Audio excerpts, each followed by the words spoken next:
The Maya have found their way into the modern zeitgeist due to their association with chocolate. Let's dissuade ourselves of a notion right away.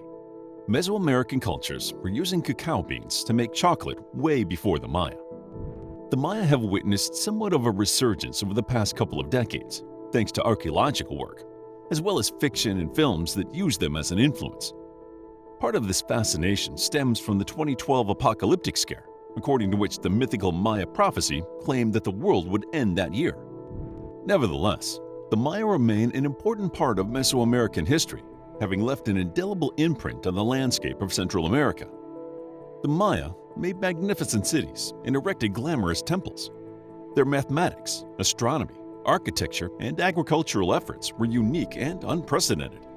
They were a one-of-a-kind civilization, helped by the isolated nature of the New World that continued to grow and flourish from the pre-classical era, between 2000 BCE and 250 CE, to the Spanish conquest of the Americas in the 16th century.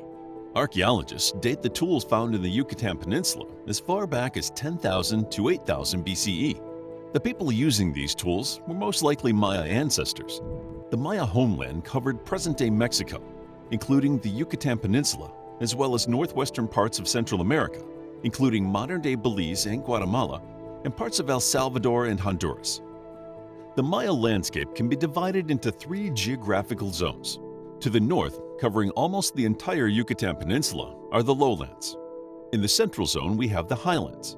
And in the south lies the Pacific coastal plain, which was a dense rainforest area. By 6000 BCE, the region's fertile soil gave birth to agriculture in Mesoamerica. It marked a vital step in the development of the Maya culture. By 2000 BCE, farming started becoming increasingly common, and the region's population began to rise. The Maya used to grow maize, beans, and chili peppers. Maize remained a foundational part of the Maya diet for centuries to come. In the next 500 years, the early Maya civilizations and their cultures started to evolve. Without having to worry about food and water, they started to travel and engage in trade with surrounding cultures. Proto-Mayan languages had been formed as early as 2200 BCE, which means that the Maya people were distinct from their contemporary Mesoamerican tribes, even when they had not evolved into a civilization. Even today, the Mayan languages that evolved from Proto-Mayan have differences and variations. This brings us to another crucial point. The Maya were not as unified a group as most people imagine, and even as the Maya descendants of various tribes continue to live their lives by the ancient codes, they are, by no means, a coherent and homogeneous culture. The Maya evolved from tribal villages, and like any set of tribes, their relationship with each other was not always peaceful. After forming the first chiefdoms around 1800 BCE, central villages started ruling small hamlets. This increased trade in the region, and the chiefs were able to rely on commoners from different settlements to help out in public and communal works like the building of temples. On the one hand, agriculture became common. On the other, the Maya people were learning artisanship. Pottery became a common artistic commodity that was sold and bought across the land. The major driver of the economy was the trade with their neighbors, including the Olmecs, who were probably the most developed civilization at the time, with their structured religion, trade, urban centers, and highly sophisticated art. The Olmecs influenced all the following Mesoamerican cultures, and the Maya were no exception. From their deities to their monuments, the Maya arts and urban lifestyle looked up to the Olmecs for inspiration. By 1000 BCE, as some Maya kept copying the Olmecs, Olmec-style art began replacing Maya figurines as jade became a precious metal, coveted by the Maya elite. By 850 BCE, Maya urban centers, inspired by the design of the Olmec urban sites, especially La Venta, started to pop up. Things were looking up, but only for the southern Maya. While the southern Maya grew richer and more powerful in the Pacific Coast region, the Maya in lowlands were a little different. They still lived in an agricultural and egalitarian society. Around 1000 BCE, they started to catch up with their Pacific Coast brethren, as evidenced by archaeologists beginning to notice public monuments built around this time. By 750 BCE, the population was growing and trade was picking up pace. They started to make grandiose public complexes and ridged and drained fields. The northern and southern Maya engaged in trade with each other. As labor became more accessible, the city elites were able to use their reputation and resources to build large public monuments. As the northern and southern Maya witnessed a period of sustained growth, their strongest cities started evolving from petty chiefdoms to proto-states. Power came with the introduction of rigid hierarchies.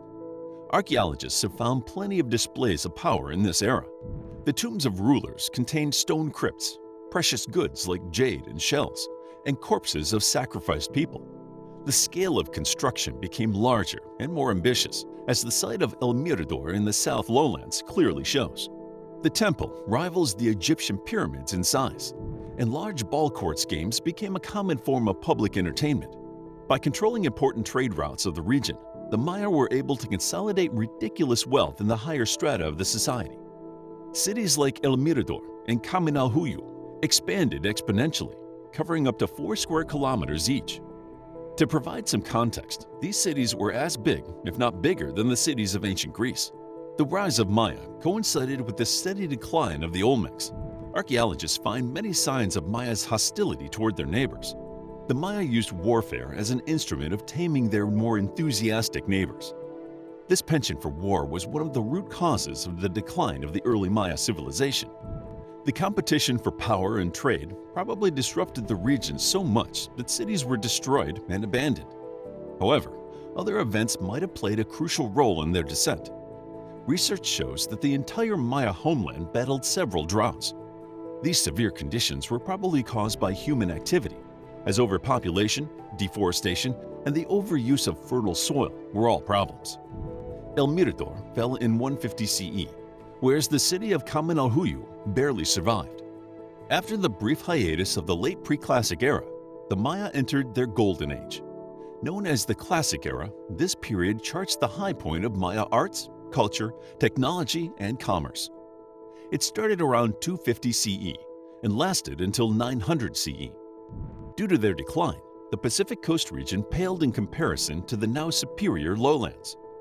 The Maya had been making strides for a while now, and no obstacle would have stood in their path. From the ruins and ashes of destruction appeared rulers with a new zest. They were not merely heads of state and representatives of gods anymore. Instead, they were revered as deities themselves.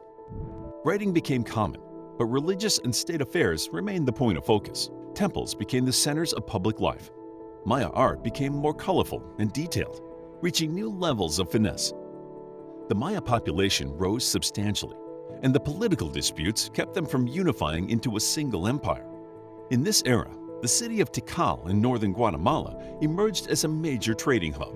It was an urban center that connected east and west Mesoamerica. Tikal took control of surrounding cities and installed allied dynasties in the faraway cities of present-day Yucatan and Honduras. Tikal covered an area of around 60 square kilometers, and its population is estimated to have been between 60,000 and 100,000 people. By 300 CE, Tikal was so powerful that its diplomatic relations extended to central Mexico. The city's architecture took major cues from another metropolitan in the region, Teotihuacan. We know that Tikal witnessed a change in power around 378. Theory suggests that Tikal fell under the influence of Teotihuacan.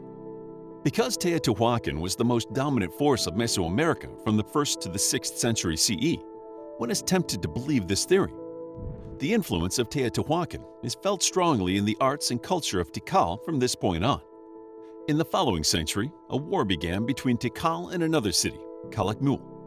After Calakmul won the war, Tikal's power was rendered impotent, a period referred to as Tikal's hiatus. By the time cities like Palenque and Copan joined the party, the Maya were already on the cusp of major political collapse. After the eventual collapse and the end of the classical era, the centers of power shifted to the Yucatan Peninsula. This period witnessed the rise of Chichen Itza, the most powerful city of the Maya civilization. The Maya cities were densely populated, and the governments followed a rigid hierarchy. The capital city was at the top, followed by secondary centers. Then came the smaller towns and, finally, the villages and hamlets.